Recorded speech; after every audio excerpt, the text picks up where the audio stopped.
Hello everyone, good morning all of you.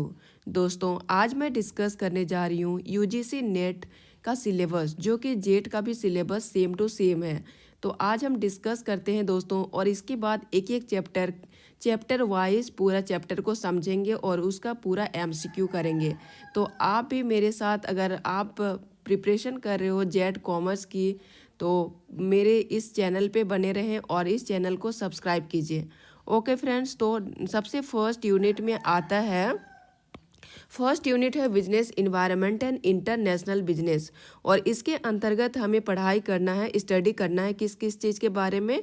तो concepts and elements of business environment, economic, political, legal, social, cultural factors, CSR। Second है international business scope and importance का करना है study. Third है theories of international trade, trade policy, foreign direct investment, portfolio investment, balance of payments, regional economic integrations, international economic institutions and WTO frameworks. ये सब आता है business environment and international business के अंतर्गत। सेकेंड यूनिट में आता है दोस्तों अकाउंटिंग एंड ऑडिटिंग, जिसके अंतर्गत हमें स्टडी करना है basic accounting principles, concepts, postulates, partnership and corporate accounting, cost and management accounting, financial statement analysis, Indian accounting standards and IFRS, auditing types, methods, recent trends. ये सब स्टडी करना है किसके अंतर्गत, accounting and auditing. Third chapters है दोस्तों business economics, और business economics के अंतर्गत हमें स्टडी करना है scope and objectives of business economics, demand analysis, consumer behaviour, production cost and revenue theories, market structures, pricing strategies के बारे में। फोर्थ यूनिट में आता है दोस्तों बिजनेस फाइनेंस, और बिजनेस फाइनेंस के अंतर्गत हमें स्टडी करना है financial management concepts, capital budgeting, working capital management, source of finance, cost of capital. Next आते हैं यूनिट 5 में, जिसके अंतर्गत बिजनेस स्टैटिस्टिक्स, रिसर्च मेथड्स आता है। और इसके अंदर हमें क्या क्या स्टडी करना है दोस्तों, statistical tools, measures of central tendency और dispersion, time series, index numbers, probability basics, research methodology, sampling, hypothesis testing, regression and correlations के बारे में।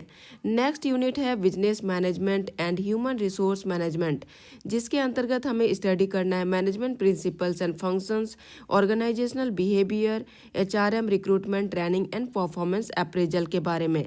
अब नेक्स्ट आते हैं दोस्तों यूनिट 7, इसमें आता है बैंकिंग एंड फाइनेंशियल इंस्टीट्यूशन, और इसके अंतर्गत हमें स्टडी क्या क्या करना है, banking system, functions, structure, RBI, commercial banks, non bank institutions और फाइनेंशियल मार्केट एंड इंटरमीडियरीज के बारे में। नेक्स्ट यूनिट आता है दोस्तों मार्केटिंग मैनेजमेंट, और मार्केटिंग मैनेजमेंट के अंतर्गत क्या पढ़ाई करना है, तो concepts and functions of marketing, product, price, place और promotion, marketing strategies and consumer behaviour.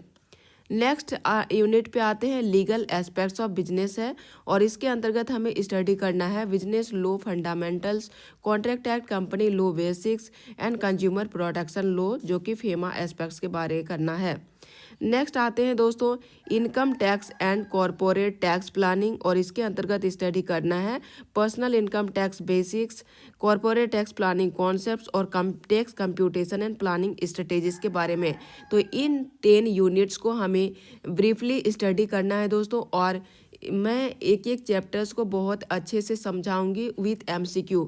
तो इस चैनल को ज़रूर सब्सक्राइब कीजिए अगर आप कॉमर्स, जेट कॉमर्स या नेट कॉमर्स की प्रिपरेशन कर रहे हो तो। ओके फ्रेंड्स, आज के लिए इतना ही। Thank you.